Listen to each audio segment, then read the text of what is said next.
जय जगन्नाथ पिलाने आज आम यही वीडियो माध्यम आगामी 2024 मसीह होगा जाउथबा दशम श्रेणी मैट्रिक परीक्षार साहित्यर द्वितीय विषय द्वितीय कविता भीमंक सिंहनाथ रड़ीर मोस्ट इम्पोर्टेंट क्वेश्चन आलोचना करबा जहाँकि तुमर एग्जाम रे निहाती हेल्पफुल हम एवं आम प्रथमे वंदे उत्कल जननीर इम्पोर्टेंट क्वेश्चन गुड़िक एमसी गुड़िक आलोचना कर सारीचे एवं एबे भीमंक सिंहनाथ रड़ी एवं यापरे समस्त विषयर समस्त अध्यायर इम्पोर्टेंट क्वेश्चन गुड़ाक आलोचना करा जिवो एवं ता सहित आमे परीक्षा रे केमती भल नंबर आनिबा सेति मध्य आलोचना करा जिवो। तो वीडियो को संपूर्ण भाव देखिबा स्किप न करिबा। चलंतु आगे जिबा। प्रश्न अछि भीम काहाको सिंहनाद मागिथिले। तो एठी प्रश्न अछि भीम काहाको सिंहनाद मागिथिले। ऑप्शन ए अछि काशीनाथ को, ऑप्शन बी अछि जगन्नाथ को, ऑप्शन सी अछि विश्वनाथ को, ऑप्शन डी अछि लोकनाथ को।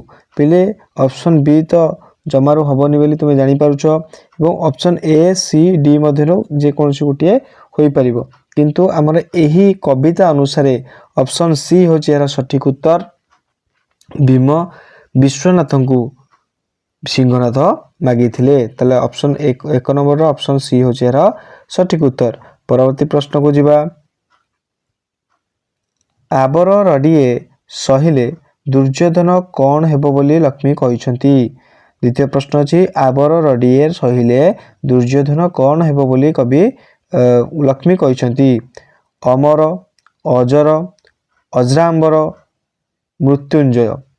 तो अमर अजर जहाँ को आम कहूँ कौन अजरांबर, अजरांबर हूँ सठिक उत्तर। अजरांबर माने कौन ना Chiranjeevi.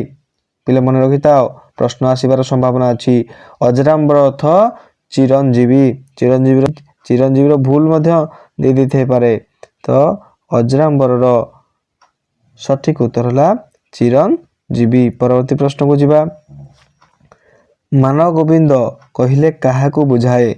Option A Krishna, option B Arjun, option C Bhishma, option D Duryodhan.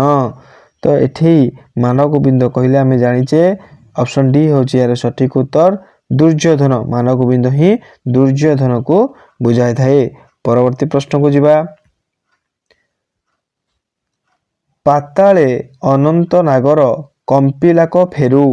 एठारे फेरू शब्दर अर्थ कौन देरा कौन ना पाताले अनंत नागर कंपिलाक फेरू। फेरू शब्दर अर्थ लांज ना शरीर ना फेणा फणा ना मस्तक। पिले एठी फेरू शब्दर अर्थ फणा। फेरू शब्दर अर्थ मन रखिता कौन ना सर्पर फणा बोली कहा जाए। फेरू अर्थ कौन सर्पर फणा बोली कहा जाए। परवर्ती प्रश्न को जिबा। शूलधर बोली काहाकू कहा जायछि। 5 नंबर प्रश्न अछि कौन ना शूलधर बोली कवि काहाकू कहिसंती। Option A Duryodhana, option B Shiva, option C Bhima, option D Hanuman. पिले एठी शूलधर बोली आमे शिव को कहा जायछि बोली आमे सठिक उत्तर मानि नेबा। काहे कि ना आमे पढिचे शूलधर होचंती शिव एवं तुम एही विषय रे शिवंकर जो अन्य नाम कहा जायछि जेमिति कि होला कोन टिके आमे लिखि दबा कोन कोन मन रखिबा पई। देखो कौन कौन शिवंकर अन्य नाम ना विश्वनाथ।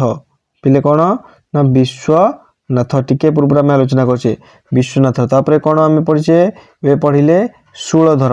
एबे कौन पढ़िले शूलधर एवं शिव को मध्य पशुपति बोली कहा जाए। आमे जानिचे शिव कौन कहा जाए पशुपति बोली मध्य कहा जाए एवं यह सहित कौन कहा जाए ना त्रिपुरारी।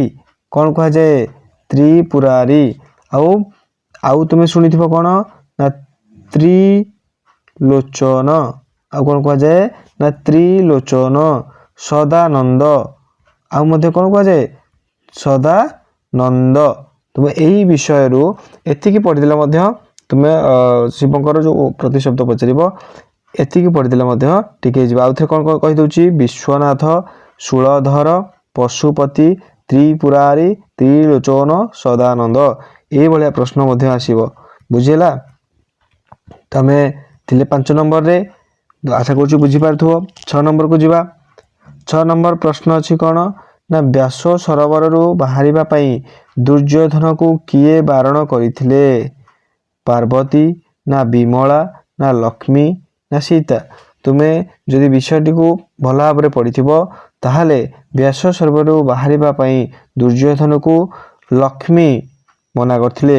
ମା ଲକ୍ଷ୍ମୀ ମନା କରିଥିଲେ ଯେ ବ୍ୟାସ ସରୋବରରୁ ବାହାର ନାହିଁ। ପରବର୍ତ୍ତୀ ପ୍ରଶ୍ନକୁ ଯିବା। କାହା ଉପଦେଶରେ ଦୁର୍ଯ୍ୟୋଧନ ବ୍ୟାସ ସରୋବରରେ ଆତ୍ମଗୋପନ କରିଥିଲେ? କ'ଣ କୁହାଗଲା?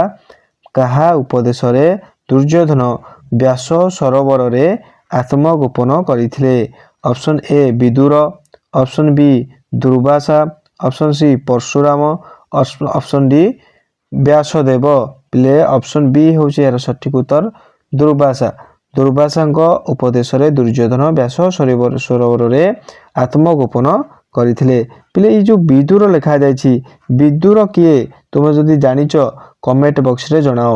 ଏହା ସଠିକ ଉତ୍ତର ହେଉଛି ଦୁର୍ବାସା, କିନ୍ତୁ ବିଦୁର କିଏ ତୁମେ ଯଦି ଜାଣିଛ ତାହେଲେ କମେଣ୍ଟ ବକ୍ସରେ ନିହାତି ଭାବେ ଜଣାଅ। ଭୀମଙ୍କ ସିଂହନାଦର ପ୍ରଥମ ଶବ୍ଦ କିଏ କମ୍ପି ଉଠିଲା? କ'ଣ କୁହାଗଲା? ଭୀମଙ୍କ ସିଂହନାଦର ପ୍ରଥମ ଶବ୍ଦରେ କିଏ କମ୍ପି ଉଠିଲା? ନବଦ୍ୱୀପ ନା ମହିମଣ୍ଡଳ ନା ସପ୍ତସାଗର ନା ଅନନ୍ତ ନାଗର ଫଣା? ତ ଏହାର ସଠିକ ଉତ୍ତର ହେଉଛି ଅପସନ୍ ବି ମହିମଣ୍ଡଳ କମ୍ପି ଉଠିଲା ବୋଲି କବିତାରେ କୁହାଯାଇଛି। ପରବର୍ତ୍ତୀ ପ୍ରଶ୍ନ, ଭୀମ କେଉଁ ଦୈତ୍ୟକୁ ମାରି ଶିବଙ୍କ ଠାରୁ ବର ଲାଭ କରିଥିଲେ? କିଏ? ଭୀମ କେଉଁ ଦୈତ୍ୟଙ୍କୁ ମାରି ଶିବଙ୍କ ଠାରୁ ବର ପାଇଥିଲେ?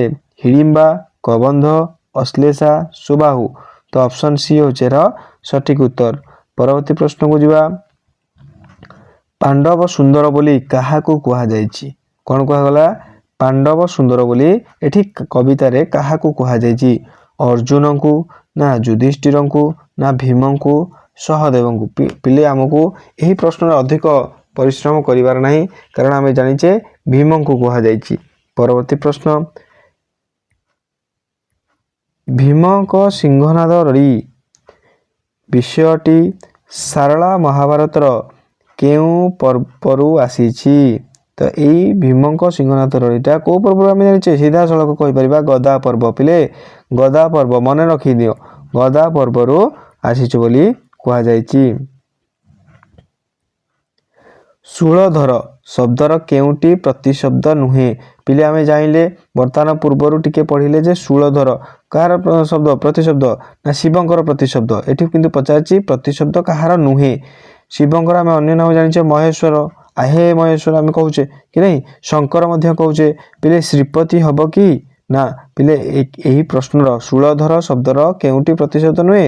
ନା ଶ୍ରୀପତି ପ୍ରତିଶବ୍ଦ ନୁହେଁ। ଶିବ, ମହେଶ୍ୱର, ଶଙ୍କର ଏହାର ପ୍ରତିଶବ୍ଦ, କିନ୍ତୁ ଶ୍ରୀପତି ଏହାର ପ୍ରତିଶବ୍ଦ ନୁହେଁ। ଲକ୍ଷ୍ମୀ କାହିଁକି ଦୁର୍ଯ୍ୟୋଧନକୁ ଛାଡ଼ି ପଳାଇଲେ? କ'ଣ କୁହାଗଲା? ଲକ୍ଷ୍ମୀ କାହିଁକି ଦୁର୍ଯ୍ୟୋଧନକୁ ଛାଡ଼ି ପଳାଇଲେ? ଭୀମ ପ୍ରାର୍ଥନା କରିବାରୁ, ଦୁର୍ଯ୍ୟୋଧନ ଭର୍ତ୍ସନା କରିବାରୁ, କୃଷ୍ଣ ଅନୁରୋଧ କରିବାରୁ, ଦୁର୍ଯ୍ୟୋଧନଙ୍କ ମୃତ୍ୟୁ ନିକଟ ହେବାରୁ? ପିଲେ ଅପସନ୍ ବି ହେଉଛି ଏହାର ସଠିକ ଉତ୍ତର ଦୁର୍ଯ୍ୟୋଧନ ଭର୍ତ୍ସନା କରିବାରୁ। ପରବର୍ତ୍ତୀ ପ୍ରଶ୍ନକୁ ଯିବା।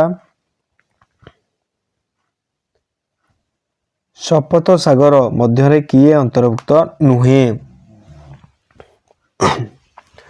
ଶପଥ ସାଗର ମଧ୍ୟରେ କିଏ ଅନ୍ତର୍ଭୁକ୍ତ ନୁହେଁ?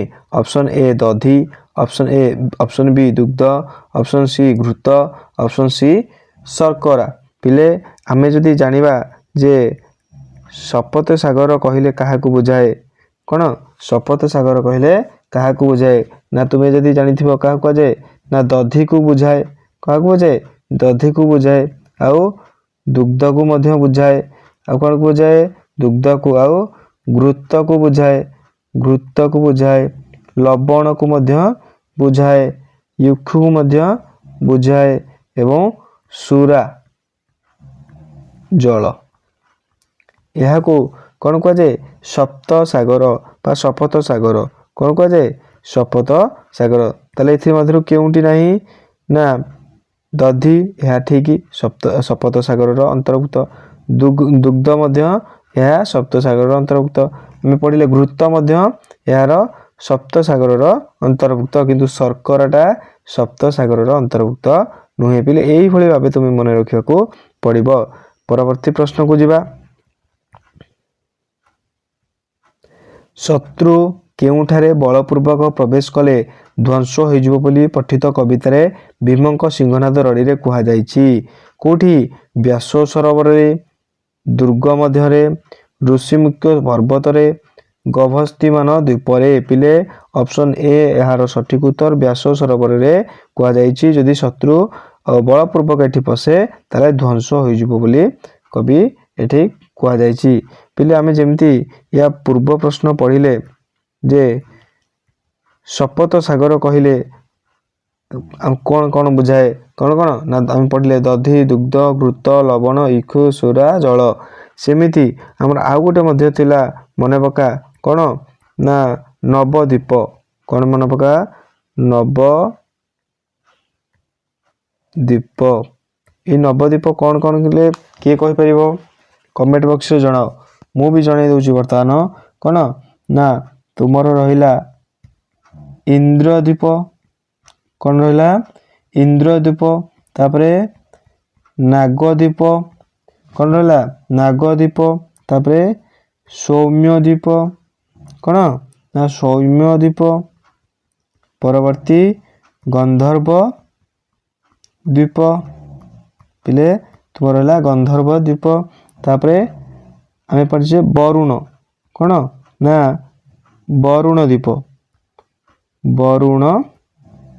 वरुण द्वीप तापरे कसेरु मान कौन कहला कसेरु मान द्वीप तापरे गौस्ती मान द्वीप कौन कहला गौस्ती मान द्वीप एवं यह सहित ताम्रपर्ण द्वीप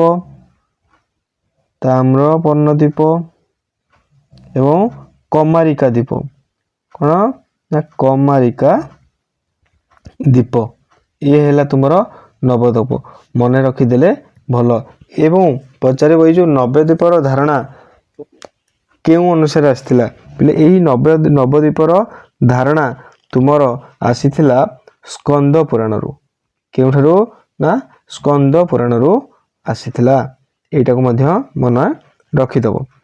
आशा करुच्ची वीडियोटी भल लगी जदि कुछ डाउट थिबो कमेंट बॉक्स रे जणाओ एवं यही भली हमर क्लास चलिबो चैनल को सब्सक्राइब करनियो लाइक शेयर मध्य करनियो रहउची धन्यवाद।